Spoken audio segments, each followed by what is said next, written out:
झालीच पाहिजे. धुळे जिल्हा काळ्या धंद्यांचा बाले किल्ला, धुळे जिल्हा काळ्या धंद्यांचा बाले, धुळे जिल्हा काळ्या धंद्यांचा बाले किल्ला अवैध धंद्यावर कारवाई झालीच पाहिजे. अवैध धंद्यावर कारवाई झालीच पाहिजे. रोड गाडी धारकांना न्याय मिळालाच पाहिजे. रोड गाडी धारकांना न्याय जय जय जय जय शिवाजी. अवैध धंद्यांवर कारवाई झालीच पाहिजे. अवैध धंद्यांवर कारवाई झालीच पाहिजे. टपरी धारकांना न्याय मिळालाच पाहिजे.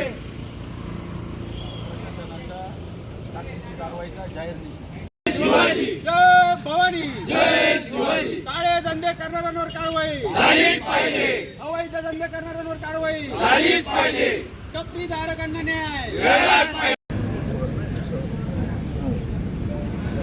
धुळे शहर जिल्ह्यामध्ये अतिक्रमण मोहीम चालू असून जे टपरीधारक रोडगाडीधारक कोणत्याही रस्त्यात नडत नसताना सरसकट त्यांच्यावर अतिक्रमणाची कारवाई केली जाते आहे. त्यांना कोणतीही नोटीस किंवा काही न सांगता त्यांचे साहित्य जमा केले जाते आहे. परंतु त्याच लाईनमध्ये असणाऱ्या सट्टापेढ्या, पत्त्याचे क्लब, अवैध धंदे याच्यावर कुठलीही कारवाई प्रशासन करत नाही आहे. माझा आयुक्तांना प्रश्न आहे, त्यामागे काय कारण आहे की आपण जे कष्टाने मेहनतीने दोन पैसे कमवून उदरनिर्वाह करतात, आपलं परिवार चालवण्याचा प्रयत्न करतात, त्यांच्यावर तुम्ही कारवाई करतायत. पण जे काळे धंदे करतायत, अवैध धंदे राजरोज सकाळ दुपार संध्याकाळ चालू आहेत, त्याच्यावर का म्हणून प्रशासन काहीही कारवाई करत नाही आहे. आणि असं नाही की पुढे अंधारात सुरू आहे. भर बाजारपेठेमध्ये शहराच्या चौकात गल्लीबोळात सर्वत्र सट्टापेढ्या, टेबल, मंदिरांच्या बाजूला, शाळांच्या आजूबाजूला सर्वत्र सुरू असताना त्यांच्यावर कोणतीही कारवाई नाही.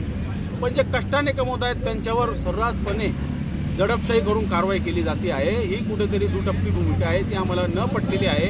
त्या संदर्भात अनेक टपरीधारक आम्हाला येऊन भेटले, त्यासाठीच आम्ही आजपासून उपोषण सुरू केलेले आहे. आमचं 4 दिवस साखळी आंदोलन चालेल. त्यात जर प्रशासनाने दखल घेतली नाही तर आम्ही तिथून पुढे आंदोलनाची तीव्रता वाढवणार आहोत. आमचे 2 मागण्या प्रमुख ज्या आहेत, एक तर अवैध धंद्यांवर ताबडतोब कारवाई करा, आणि दुसरी मागणी महत्त्वाची, जे टपरीधारक किंवा रोडगाडीधारकांचे जे साहित्य जमा केले आहेत ते कोणतेही दंड न करता त्यांना वापस करावे. आणि धुळे शहरात मोठ्या प्रमाणात बेरोजगारी आहे, रोजगार नाही. जर त्यांना बेरोजगार करून आपल्याला धुळे हे शांतता ठेवायची नाही आहे का, हा देखील माझा प्रशासनाला प्रश्न आहे.